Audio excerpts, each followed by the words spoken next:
Hi, welcome to this video. Thanks for joining me on part 2 of this kilt making process. It's been a really fun thing. I really enjoy learning how to make kilts in this traditional way. It's pretty cool working on a box pleated kilt because it uses a lot less fabric. It's more lightweight for warmer temperatures. It's been a fun process, so I hope that you've gotten something out of these videos. Now I am making the back side of the box pleats. The instructions I had said to measure the bottom of the pleat just like you did at the top when you were sewing. And so here I'm trying that. One main problem I ran into is my pleats weren't perfect at the top, so trying to measure them at the bottom didn't work. So I ended up just using the top as a reference for how wide it should be at the bottom. And by top I mean the top of the unsewn portion. So for whatever reason I was having difficulty getting the edge of the pleat to look straight and nice, so I decided to baste each one. It didn't take very long, and I think it'll end up making the pleats look a lot nicer in the end. Doing this also made it a lot easier to form the box pleats.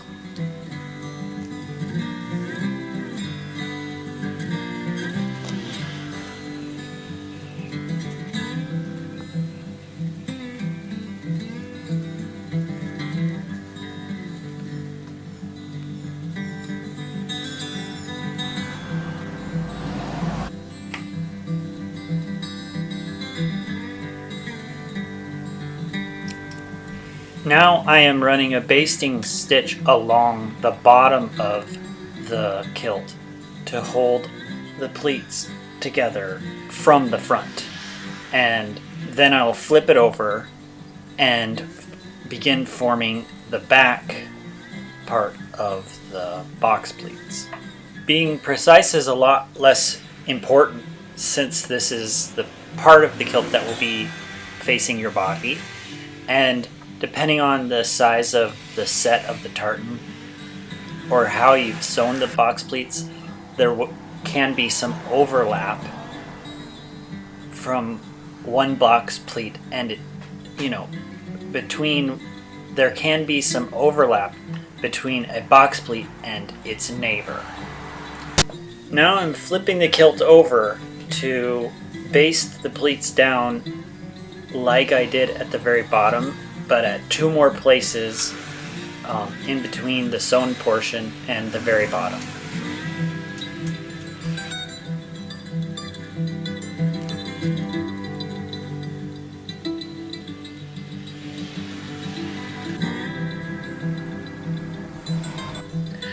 At this point, I also want to baste down the deep pleat that is right by the apron so that it will sit nicely for when I press the kilt later. This deep pleat is important if you ever want to make alterations in your kilt. It's sort of a reservoir of fabric that can be used.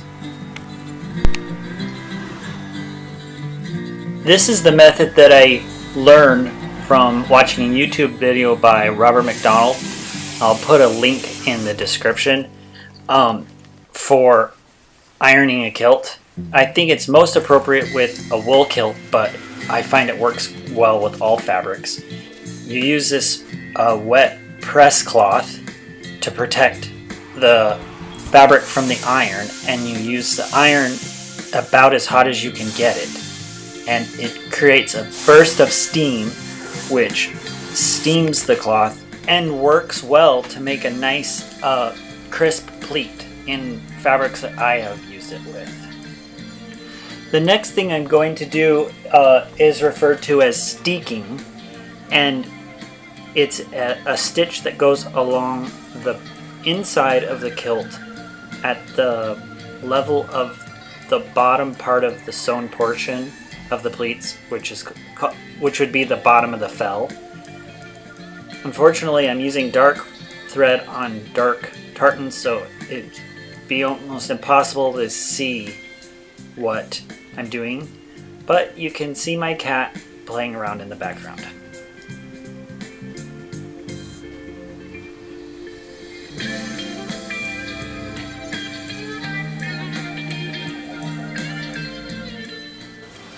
So I'm finishing the front apron, and I've measured out the hip measurement, and it comes to right to the end of my canvas. So I'm going to take the front apron fabric and fold it to there. Here's where I pinned it. Then I'll fold this over with some fringe in between here. Then I'll baste all this down, baste it all the way down, and then come through and sew that edge. So I'll be back once I've done that work. And I also forgot to mention that before this gets basted and sewn down, I'm going to place this strap in here. And according to Robert MacDonald, the kilt maker, who has videos on YouTube, he recommends doing it this way as opposed to underneath, because then this can kind of fold out if it's underneath, but if it's in between here, it will hold the whole apron down. Here I have the front apron fringe edge basted into place. The original kilt had this really wide top band that is reinforced with this, and I don't want this, and I don't want my top band so wide, so I'm going to pull this off.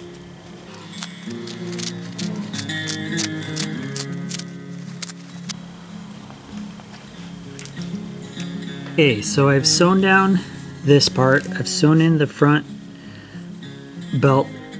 strap. I'm not going to do a second strap. Here's the top band.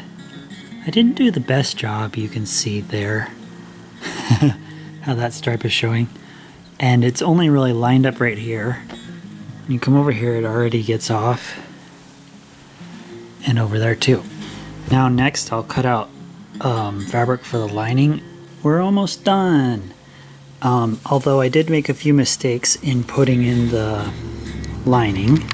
I cut this piece just a little bit too short. I read about it in my book and read that I should have basted it down before sewing it, but that's okay. I don't hate it. Here's the two little darts.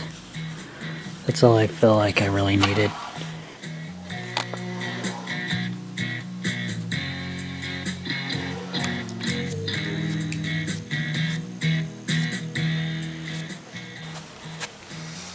Well, thanks for watching this video. Here's the final kilt. It's a box pleated kilt in the Cameron of Erracht Tartan, and I had fun making it. Yeah, I guess I don't know what else to say. Thanks for watching. Please check out some of my other videos. If you're interested, please consider subscribing.